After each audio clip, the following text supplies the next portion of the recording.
By now, you've all probably seen the news about Tumbili, the new King's Dominion edition for 2022, and so far, the only coaster Cedar Fair has announced for the season.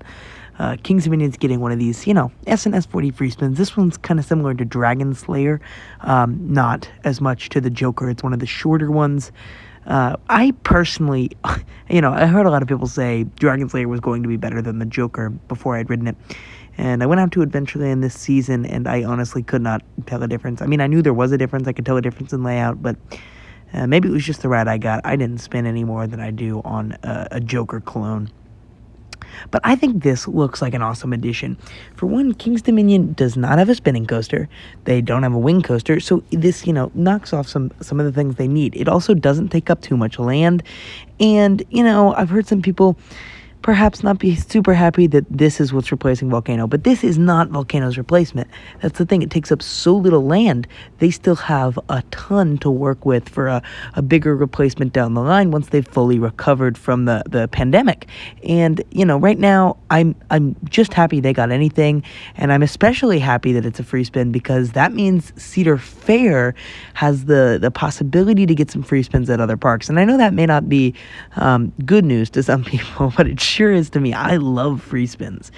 No matter they're the Dragon Slayer kind or the other, whatever kind it is, I love the free spin idea. I love the feeling of the rides. They're some of my favorite coasters in the world. Every free spin I've ridden is in my, they're all ranked as one, but they're in my top 20, which, yeah, I know, is bad. But I love them. The free spins are a lot of fun. I wish they were cloned more. There's some, because having a free spin, especially, I feel like I don't have one at my home park, but I feel like having a free spin at your home park would just be awesome because you could ride it every time. It's a different experience. They're great rides to marathon. They're just fun. This one, I like the theming, the Tumbili, the monkey theme. It also, what they did with the supports, using the rings of the bolts that combine the supports together to their advantage, kind of makes them look like trees, and then the green track. It's pretty well themed for a free spin anyway. There's not a lot of places to add theming on a free spin, but Cedar Fair did a pretty good job with this, from what I can tell. It'll all depend on what's in the queue and some other things like that. But overall, I think the future looks bright for King's Dominion, given that they're getting this at all.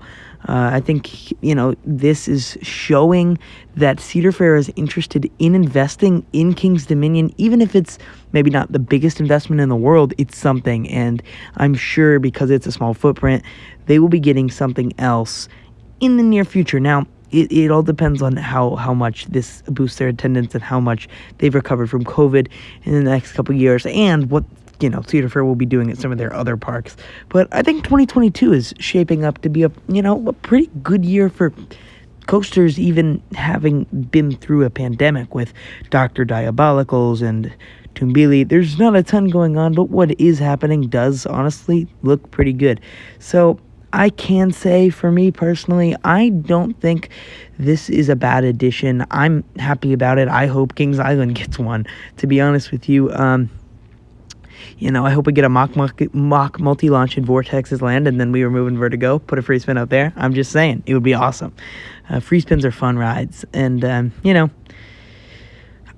I do know there's definitely a group of people who don't like them, and I respect that. I just, personally, I love them, so I'm happy that the Cedar Fair has the possibility to get some more of them, because of this edition. And, King's Dominion is not a park I've been to, so I can't speak on where this is or anything like that. But I think that overall, no matter what King's Dominion does with this, it's just going to be filler. So even if the theming isn't great, even if you don't like free spins, you got to know there is still something coming. Just got to be patient. And, it may not come until 2025 or 2026, but it will be here eventually. And King's Dominion it's a great park. So, it has a lot of competition with Busch Gardens, Williamsburg, and Pantheon, and they're getting a lot of stuff too. But, the coaster enthusiasts are going to keep going there, and the GP, love the free spins. And I can see a GP making a trip out to King's Dominion over Busch Gardens, Williamsburg, because it's new, because it's exciting. It's a wing coaster. Oh my God, it's spinning. That is definitely a draw to the general public. And so this will boost King's Dominion's attendance, which is ultimately all they're trying to do, and appease the coaster enthusiasts until they can add their big new edition for 2024 or 2025. We'll see whenever it happens. No matter what, it's going to be great. I'm personally expecting maybe a B&M wing, maybe something like that, although this does knock off the wing coaster category. But whatever it's going to be, I am excited for the future of King's Dominion. I mean, let's be real. They already have Twisted Timbers, Intimidator 305, Dominator, and now Tumbili. It looks like a great park no matter what happens. I'm sure they'll get something here in the near future. Thanks for watching, everybody. Stay tuned for some more vlogs coming out. This was just a quick pause video because I wanted to make it while it was still relevant. So hit the like button if you liked it, and hit the dislike button if you didn't. Make sure to share this video, and thanks for watching.